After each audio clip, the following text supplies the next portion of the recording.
I'm Van. I'm Sori. That's Booby. And Culpy and Chip.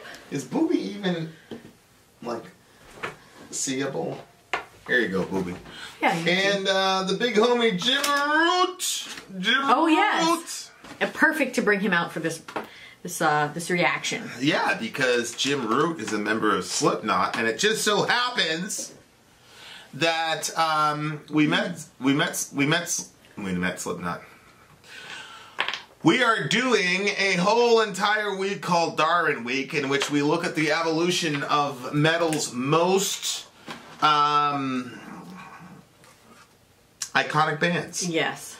And we're looking at the first song of the first record to the last song of the last record. Yep. Now, Slipknot Sick is actually... This was our very first reaction song. Seduct. Yep. It was the exact first one. But we right? didn't do the live version, so we're going to check out the live version on this. Right, we're doing the live version of Sick because we've already done the recorded version, and we didn't want to have Slipknot sit out of Darwin Week.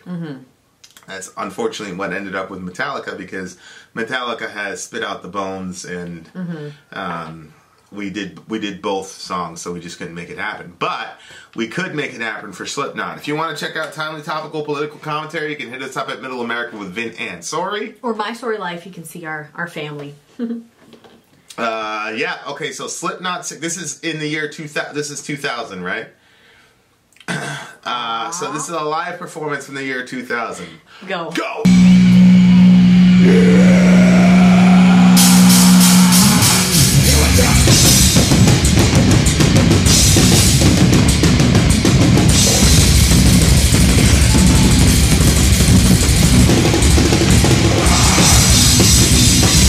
Look at that crowd.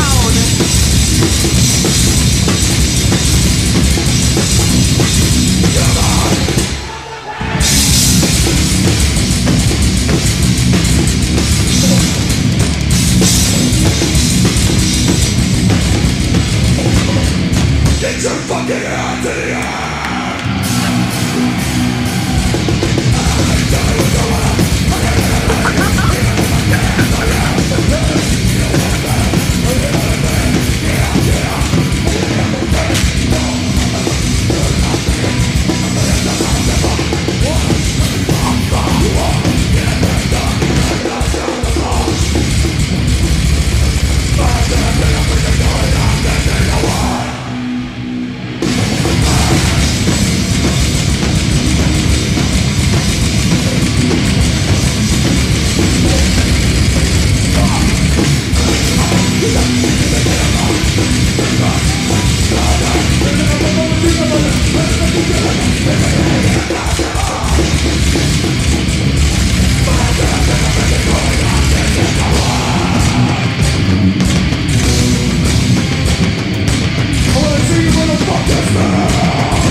be nothing like this now? I mean, I don't know. How can you keep that up? Well, I think they've got pretty good reasons to be angry. Yeah. You know, considering the whole Chris situation. So which one is Chris one of these people? Yeah, he's the one with the long nose at the beginning that was beating on the drums. Yeah, that was Chris. Yeah. Oh, okay. Yeah, so the clown guy is still part of it? Clown is like the mastermind. The clown guy and Corey are the masterminds to this band. I hate clowns. Yeah, That's yeah. Because I was like, when I see these people, I feel like I want to give them a hug because I feel like they need help. You know what I mean? But then when I saw the clown, I was like, no, I don't. No, they don't need He your doesn't help. need. Well, I know. Well, you know what I'm saying? But then when I saw the clown, I was like, oh, I guess I don't have like this overall like feeling because the minute I saw his clown face, I was like, no, he'll be all right. Me no want no problem. So the sound was shit. It was just shit. Like but I know like what it was. You know what I mean? Terrible. The sound was no good, but I wasn't actually even. Like, I wanted to see them. Yeah. I wanted to see that. You could feel that energy. Was this the crowd was crazy. Was this the first live one? I don't know. I'm pretty sure this is the first live video that you've seen of them. Oh. So. Yeah, I thought you were saying, is this the first live video they ever had recorded of them? I'm like, I have no clue. All I know is that this is the exact type of live energy that I like. I can't wait for that show. Yeah. Yeah, they're and the other thing is, by the time we catch them on tour, a couple of their new record will be out. Yeah.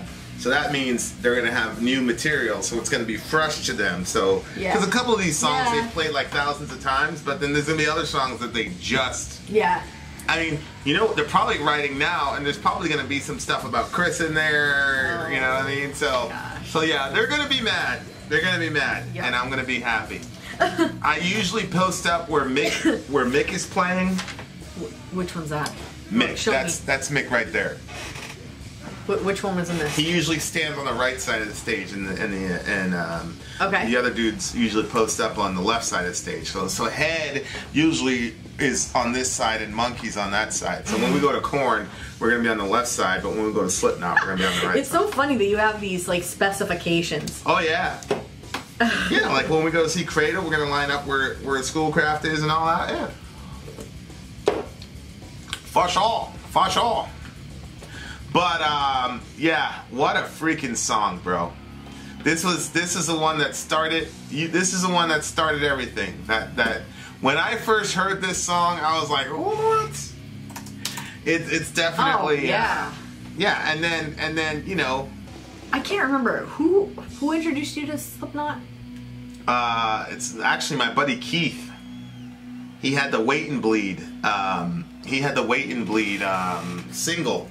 Yeah. And he's like, listen to this, and because I was a big Korn kid, and Keith was he's a black guy, but he was kind of nerdy. Yeah. He didn't dress up like us. He didn't have the shirts. He didn't have the jackets. He just wore regular, polos and jeans and stuff. But he was really into. Apparently, he was into metal. He was into that before we were. Really. And he never joined our crew or anything, which was good for him. But he's like, check this out, and then sure enough, it was Wait and Bleed.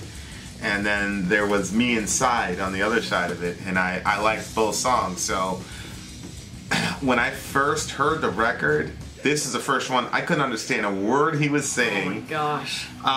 And I just listened to the record straight through. Yeah.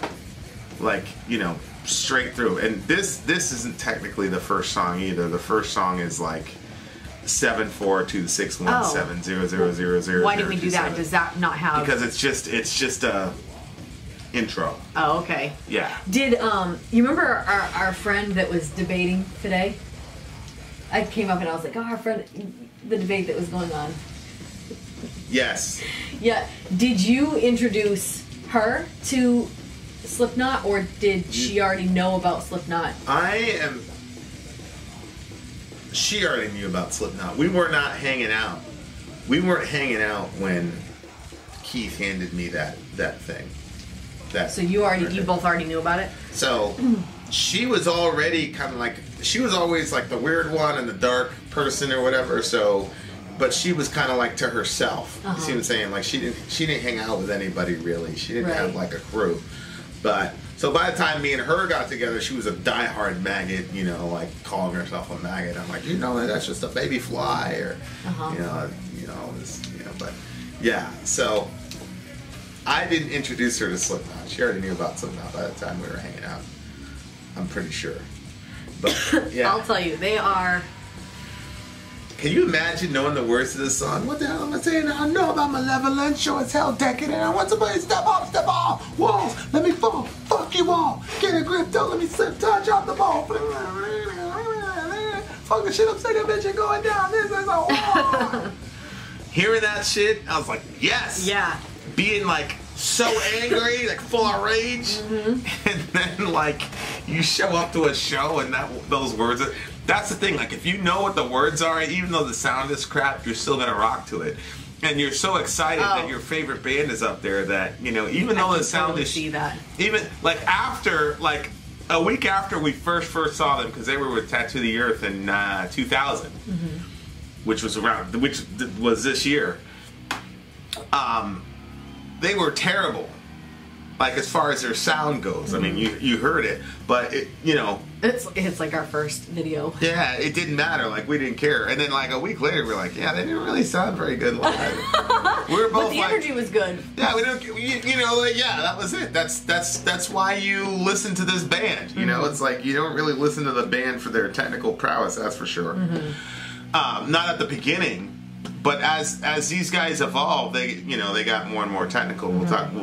Inshallah, we'll see that. But yeah, these guys in around 2000, like I'm still debating whether or not I'm gonna do New Metal Week. We probably are, but I've got to show you New Metal. But man, when around the year, I feel like the year 2000 was like the pinnacle for like new metal, because you had Woodstock 99 had just happened with Korn.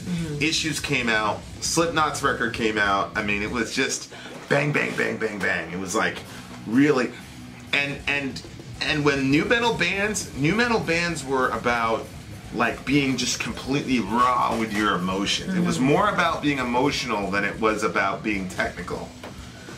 So if you look back at, like, you'll see during New Metal Week, it's like the stuff is just very, very simple to play, and you will see a clear difference between the new metal bands and Iron Maiden and all this stuff. Oh, okay, yeah. Like you'll see, it's like completely different. It's like not even on the same wavelength. But it was about being emotional. It's like how raw and emotional can you be? That was the point of new metal. I see. Wasn't whereas in the with metal, especially like Metallica, Maiden, was like how technical can you be? Yeah. How many notes can you fit into a 60-part solo? You know what I mean? Like, for sure. So that's kind of like what it was, Yeah. So, but yeah, I mean, gosh, I love this song. I love this song. And I didn't like this song at the beginning. Oh, really? Yeah, at the beginning, I only liked Wait and Bleed and Me Inside, and then they had this song called Purity, but the disc that it was on, I didn't have it. It was like a special edition because there was some lawsuit or something. So Purity wasn't. Oh, really? Yeah, Purity wasn't on the version that I had. So I remember we had to go to Virgin record stores, Virgin mega stores, and on 14th Street in Manhattan, and they had these little pods or whatever, and you could listen to them. Oh my gosh, I forgot about that. And I didn't go to those stores. That's a Christian bookstore that's had the same thing. But. Yeah, and that was around Napster. But Napster was, you could file sharing or whatever. Yep. But the problem with Napster was we had dial-up, so it took you forever if you wanted to copy one of those songs. So it just, recording from the radio was and we were in the Bronx. It was bootleg, you know what I'm saying? And no, that song never got on the Purity, never got on the radio. Okay. Yeah. So anyway, there you go. What do you give it? 10. What? Yeah, it's a 10. I think Slipknot is the only band, even Korn, like I don't think Korn could sound that bad and still get a 10 live. I just Right. it's because it's Slipknot. And, Yeah. Oh, look at that! There, I love look at that. There's Chris. Oh. You know, Corey was sitting down and Chris was right there because he's got the long nose. So. Yeah. It's really sad when you think about like. Now you're on YouTube, you can kind of time travel, and all these guys are together. Yeah. So Joey, the drummer, the original drummer, he was there, and then of course Chris is there, and they're all getting along, and then of course the guy with the pig mask, that was Paul. He's the bassist who died. So it's just like, it sucks. It sucks to watch that and know that time, takes people from other people, But anyway. Give it a 10 too. This is a completely emotional, nostalgic 10. They don't deserve a 10 for that, but they do deserve a 10 for jumping around like that. Even I feel like that's not their fault. Like they were just starting out. They didn't have the proper equipment, and that must be really difficult to get good sound in an open space like that. So I imagine it takes a bunch of money to. But when you're on these festivals and these tours, it's like you get like a 20-minute set. Well, that's what I was going to say. You must have to set up and take down. And yeah, they were up for 25 minutes, I think. When we first saw them at the Tattoo the Air show, they were up for like 25 minutes. It's like they were on and they were gone. Which at the time, because that was my ritual. Remember, I didn't listen to the band for an entire month. Yes, that's right. Before. Yep. So when they came on, it was like, and so that was all our body could have pretty much handled was 25 minutes. Seriously, and we were like up in the nosebleed section, so we were like in the like stands or whatever of the stadium, and like people were just like, all the Metallica fans were older. Oh my god! And they were just there to drink their beer and have a good time and whatever, and so they didn't care about Slipknot, and so they were looking at it. I didn't know until like halfway through the set, but they were looking at us like, what is wrong with these kids? Wow. Because we were like, start to, you know how extreme I am.